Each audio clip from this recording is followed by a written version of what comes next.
Hi, I'm Mary Lyons, the Wealth Woman. I'm Eric Alexander with Benchmark Income Group. Welcome to the Big Wealth Podcast. So we have a special treat for you today. And I say special treat because I get to be super nerdy today.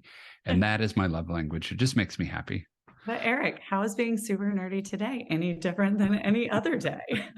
You act like it's an odd thing. So one of the things I love to hate, and it makes me want to throw a shoe at my computer every time I see it, is this one size fits all. All you got to do is X, and you're going to be a bajillionaire or a quadrillionaire, or whatever the X is, right? And I love the very, very, very simplistic things in life like that, because none of it is actually true.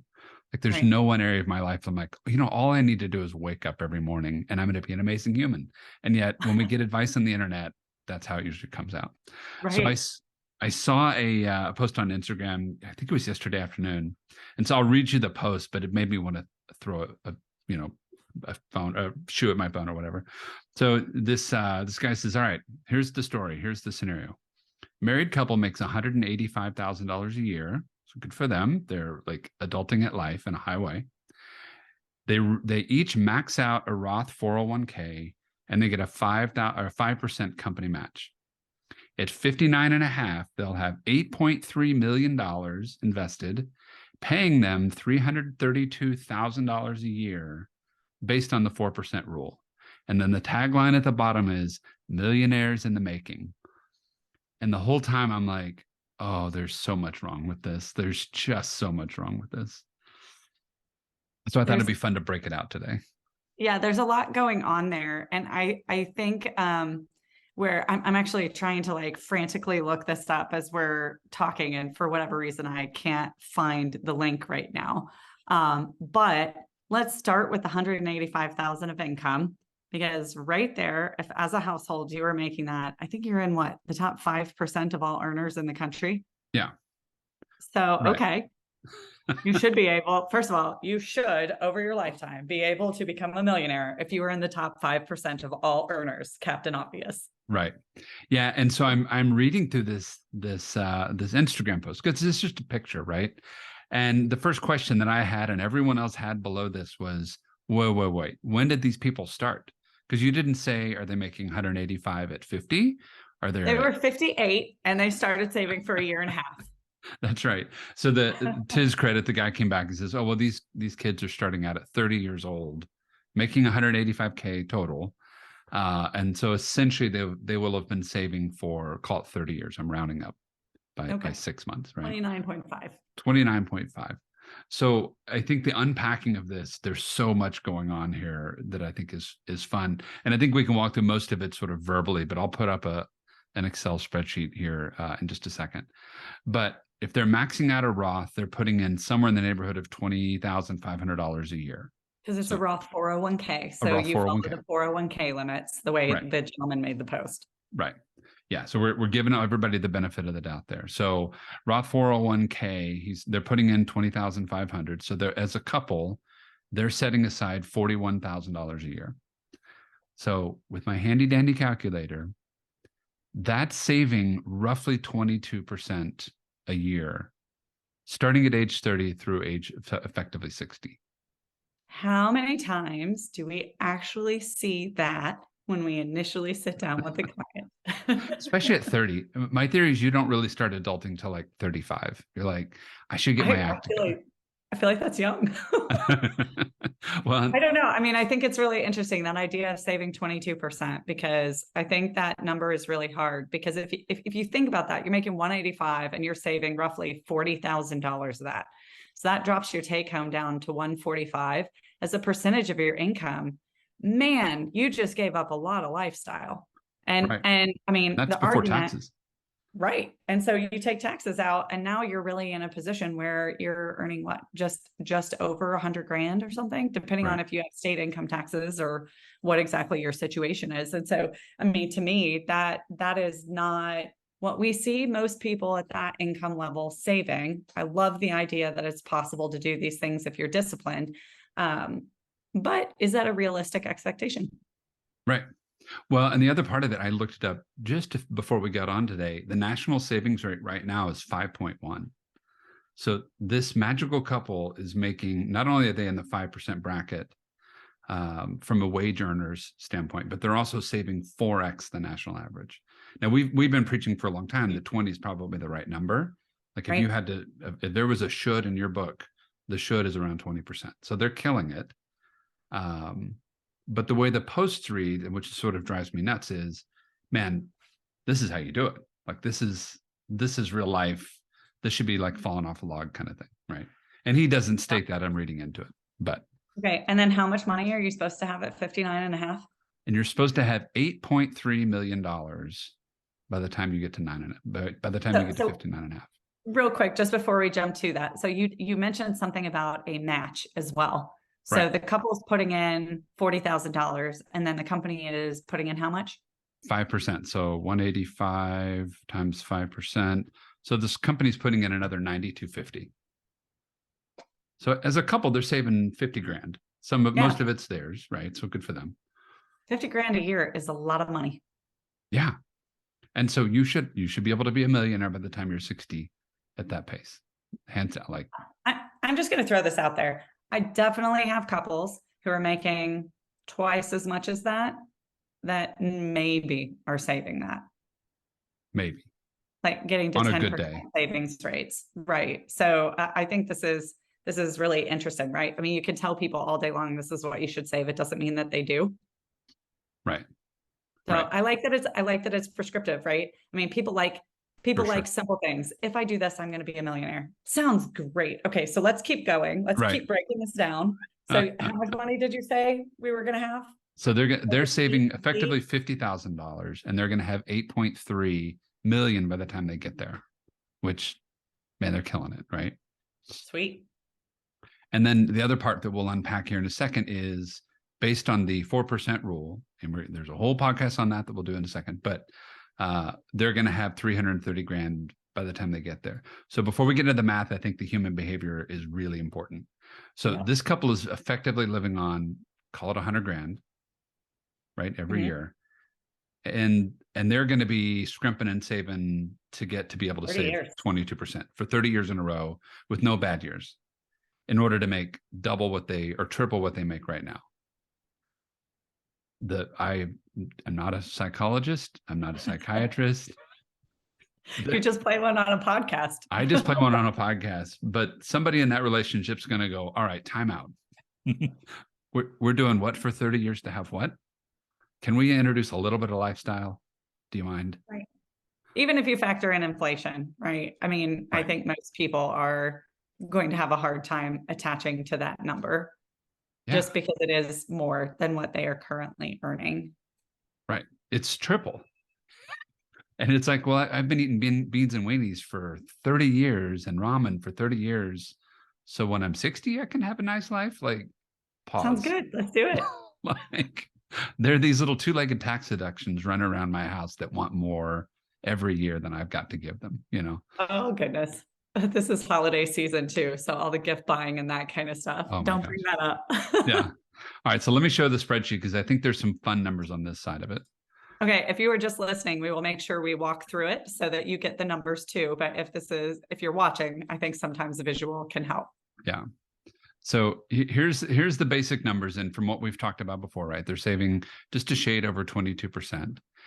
And so through the magic of the internet, we have built a spreadsheet because that is my love language. And we built a spreadsheet with the S&P 500 returns basically since 1993. So 1993 through where the S&P is today, what it is sort of year to date today. It'll give us really just over 29 and a half years. And we're using the most recent 29 and a half years. Right. Because the world started spinning in 1993. So this is all makes sense.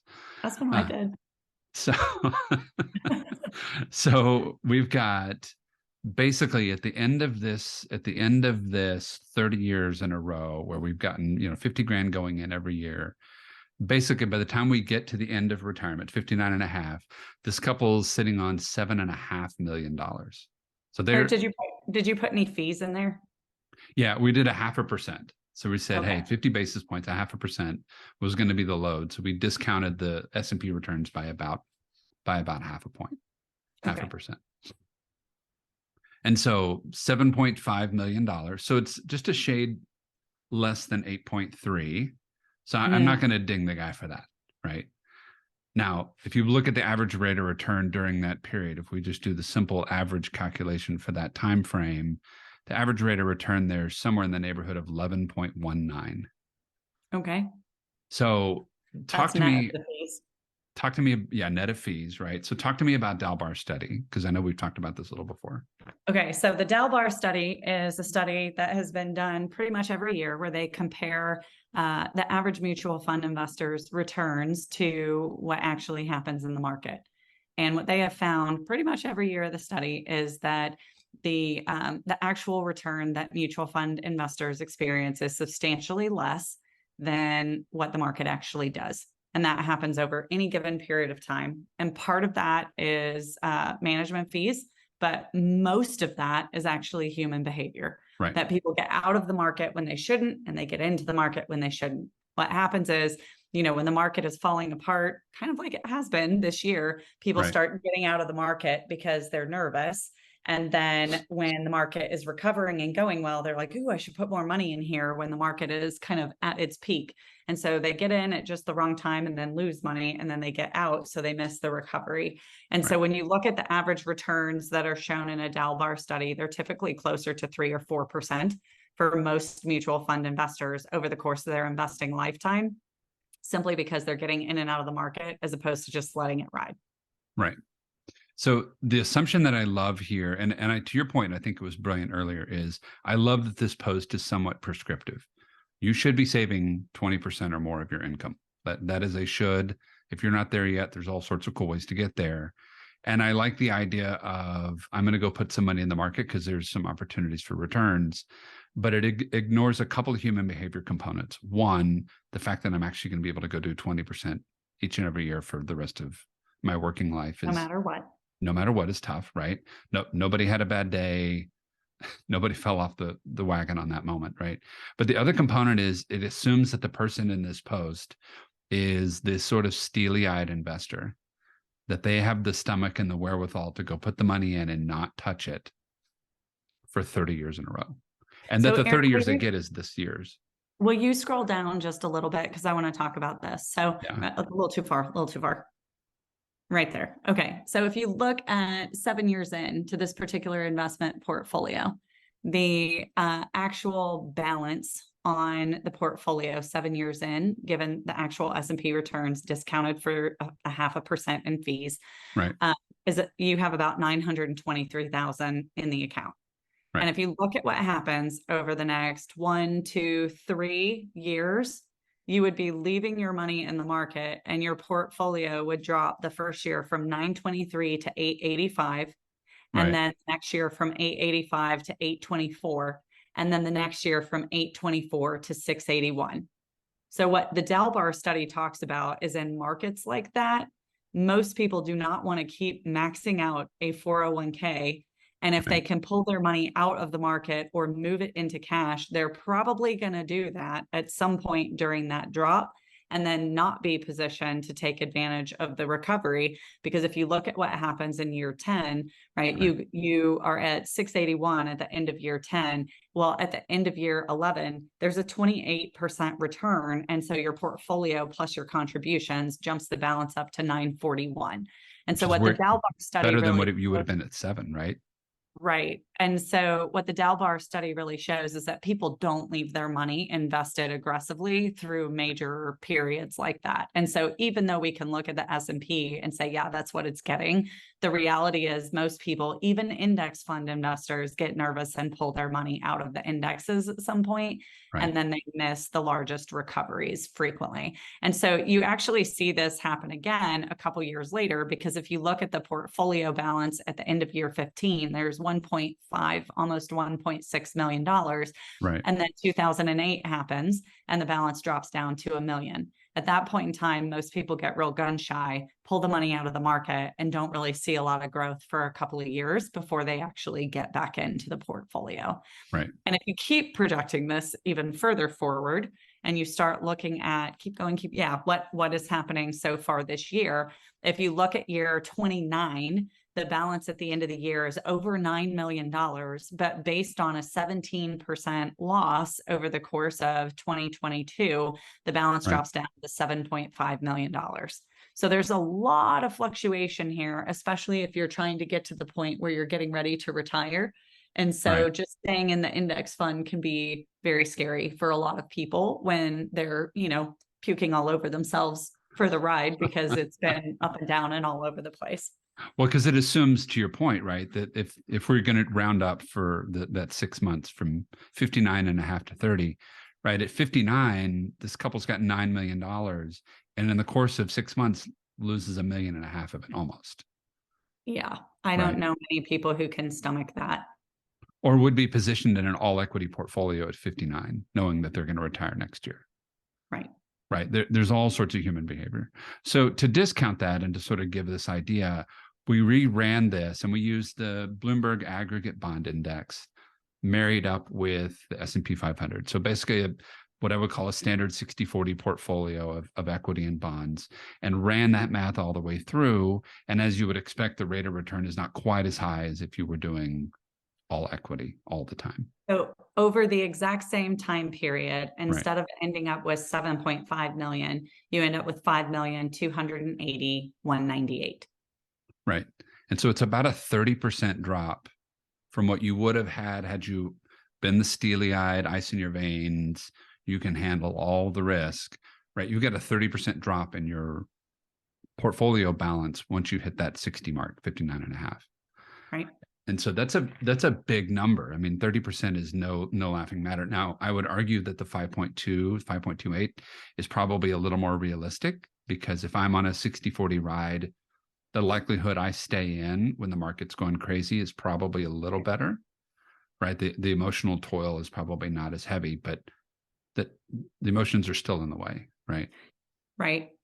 And so what I think is really interesting with this too is that he uses a 4% distribution rate. And this is something I think we address and over and over again. There are a lot of people, especially in the FIRE movement, but in a lot of other areas of this industry as well, who keep saying that 4% is a safe distribution rate, despite the fact that some of the, most highly educated academics have come out in the past couple of years and said the number is radically different. Well, the people that wrote it said so. Go ahead. The people that wrote that article originally said so. Right, that they had miscalculated. Yeah. And so it is fascinating to me that this is still the number that's thrown out there. But I think sometimes we hold on to things because we like the way the outcome looks, or because it is simple and then we don't have to think about things. And, if I say 3% is the safe withdrawal rate, I have to save a ton more money. And so it's easy to just attach to that. I think a lot of times when people are using that 4% distribution rate, they're using life expectancy. And especially for clients who are affluent and who are more likely to pay for healthcare, or who have access to better quality healthcare. And I have a story for that later, right? Which just has to do with, if you know doctors and they travel in your social circle, they will get you in with urgency to see other doctors. But if you do not know doctors and you do not travel in the social circle of doctors, you just kind of get the appointment you get, right? And so, and I say that from personal experience there. And so, you look at some of this stuff, and if you have money and you have access and you're in a social circle where you're interacting with doctors on a regular basis, I think planning for a traditional life expectancy is, and I'm going to use these words, I think it's irresponsible. Because what happens if you live longer than that? Much of the population does. And so if you're planning to just have your money last to life expectancy and you live longer than that, sorry. Yeah. Well, and there's that fun. Very well for you. Yeah, well, and there's that fun actuarial table or actuarial aphorism that says the longer you live, the longer you will live. Like if something hasn't killed you off by 60, the likelihood you're going to last much longer than that goes up dramatically.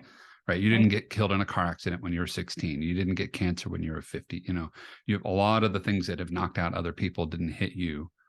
If you're married, if you're affluent, all of these things sort of point towards you need to be thinking about 100 plus from a life expectancy standpoint. Right. And we've seen that too with insurance companies and mortality tables and the movement of maturity dates on contracts over the past couple decades, from age 100 to age 120 as life potential. And so I think you have to err on the side of caution because you literally cannot afford to do otherwise. So Eric, we look at this, and at the 8.3 million that he talked about in the post, you had 322,000 if you did a 4% withdrawal rate. Right. And 332. Yeah, 332. And so when you look at an S&P 500 portfolio, and then the real number is 7.5 million at a 4% withdrawal rate, it drops down from 322 down to 301. But what happens if you drop that rate down to 3% for the distribution rate? Yeah, if you're all icy veins and you're S&P, but you go from 4% to 3, you go from 300K to 225. So you lose $75,000.